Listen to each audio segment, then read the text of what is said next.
माता की वंदे वंदे बांग्लादेश के हिंदुओं पे अत्याचार बंद करो, बांग्लादेश के हिंदुओं पे अत्याचार बंद करो।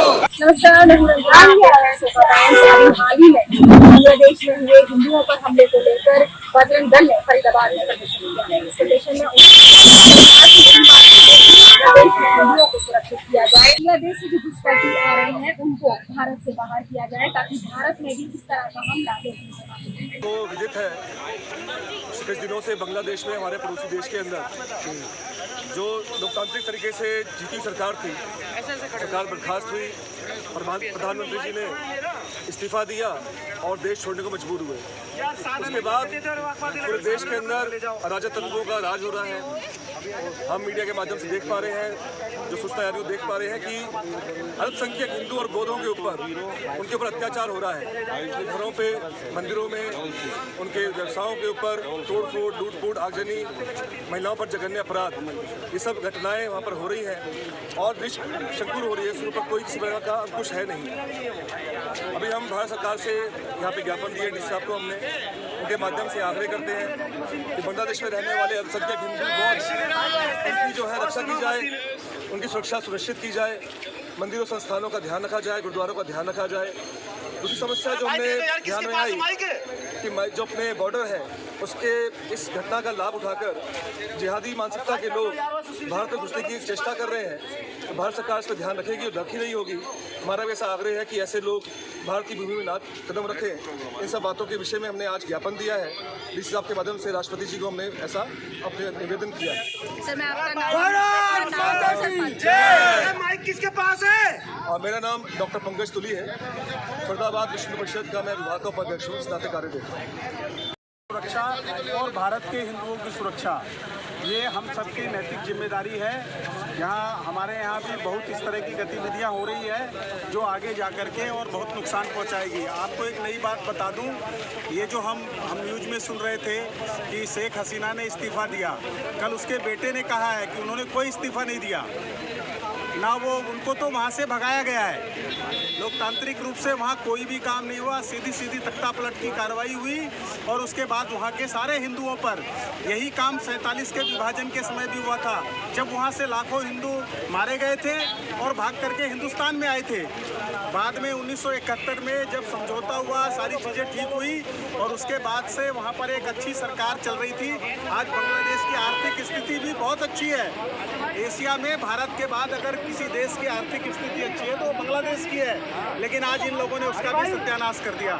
इसलिए हम सब चाहते हैं कि हमारे जो भी हिंदू भाई है बांग्लादेश में, उन सब की रक्षा हो, उन सब की सुरक्षा हो और हमारे यहाँ जो मुसलमान रोहिंग्यास वगैरह जो बांग्लादेश के जो अनऑथराइज लोग आए हुए हैं, बसे हुए हैं और जो यहाँ आतंक फैला रहे हैं, उन सबको यहाँ से वापस भेजा जाए, ये हमारी सरकार से प्रार्थना है। आपने आज अपने कॉलोनी मोहल्ले में जो पार्षद, एमएलए, सरपंच, विधायक, मंत्री चुन रखे हैं ना, कितने हिंदुओं के साथ खड़े हुए बताओ ना। फरीदाबाद के अंदर कितने विधायक खड़े हुए? भाई कोई विधायक है यहाँ पर? भाई कोई मंत्री है यहाँ पर? कोई सरपंच है भाई यहाँ पर? फरीदाबाद का विधायक सरपंच, तो भाई सब क्यों चुन रहे हो आप? विधायक सरपंच चुनो ना, अपनी गली में खड़ा हुआ बैठा हुआ मोची चुनो ना, जो तुम्हारी गली के कोने पे जो मोची बैठा हुआ ना उसे मंत्री बनाओ।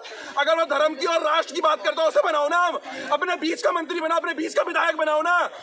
ये हजार करोड़ के बड़े बड़े चौधरी को तुम मंत्री विधायक बनाए जा रहे हो, ये कोई आपके काम नहीं आएंगे भाई साहब। और मैं अधिकारियों से भी कहना चाहता हूँ, अफसरों से भी कहना चाहता हूँ, भाई साहब हम लोगों पे ना थोड़ी सी दया दृष्टि बरसाओ।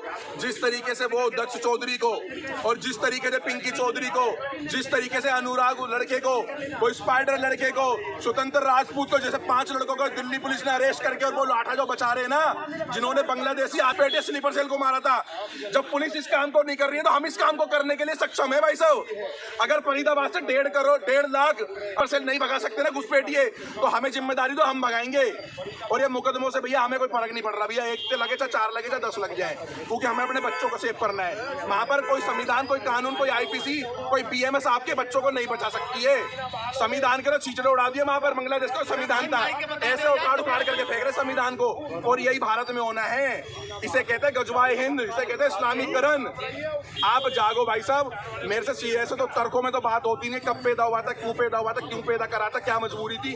मैं सीधा बोल रहा हूँ कि आप हिंदू हो, आप यूनाइटेड रहो, संगठित रहो, एक साथ रहो भाई साहब, एक साथ रहो। ये गुर्जर, जाट, दलित, शूद्र, ब्राह्मण छोटा बड़ा करना बंद कर दो। हाथ जोड़ के निवेदन है आपसे, नहीं तो आपके ना परिवार और आपकी जमीन जायदाद धन दौलत का सबका पतन निश्चिंत है भाई साहब। इन लोगों को देख के वोट देंगे ना तो आपका वोट बेकार जाएगा। अगर आपको वोट देना है ना राष्ट्र के लिए और हिंदुत्व के लिए, तो आप मोदी जी को, योगी को चुने। ये राहुल गांधी संसद के अंदर इसका कितना गंदा व्यवहार था। ये अमेरिका का एजेंट है। एक तो केजरीवाल भी उसी राजनीति पर चल रहा है। राहुल गांधी चला मुसलमानों को प्रॉपर्टी देना, केजरीवाल ने भी उसी परंपरा को निभाया। केजरीवाल आज है किसी लायक? केजरीवाल, चंद्रशेखर, राहुल खान, अगर आप इनको वोट देते हैं ना, आपका वोट बेकार है। आप भारत की बात कीजिए, साले टुकड़े करवाने में लगे हुए हैं। अमेरिका का एजेंट है राहुल खान, और ये चंद्रशेखर भी, कि दलित जो अपने आप को दलित बन के बात करता है, इसने कभी ब्राह्मणों के लिए, ठाकुरों के लिए कभी कोई बात की नहीं ना लोकसभा से। उस लोकसभा में बोलेगा भाई साहब देश के लिए सोचो, मत बटो आपस में। इस देश का भला ये दलित ये क्या करेंगे यही जो ऊंची ऊंची सीटों पे ऊंचे ऊंचे लोग हैं, उनकी सोच अच्छी है, उनका सब कुछ अच्छा है। बताइए मोदी जी के लिए कितना उसको माइक टेढ़ा करके राहुल गांधी कितना गंदा इंसान। मोदी जी कुछ भी करे लो, पानी पीजिए। अरे ऐसा आदमी चाहिए हमें। अमेरिका का एजेंट ये राहुल खान, तूने कर लिया बांग्लादेश का तख्ता पलट करके, क्या हुआ? हिंदू तो फिर जाग गया। अब हिंदू जागा है, पाकिस्तान में भी जाग गया, बांग्लादेश में भी। राहुल गांधी नथिंग, तुम भारत के लायक ही नहीं हो, तुम्हारे बात करना तक तो आता नहीं है।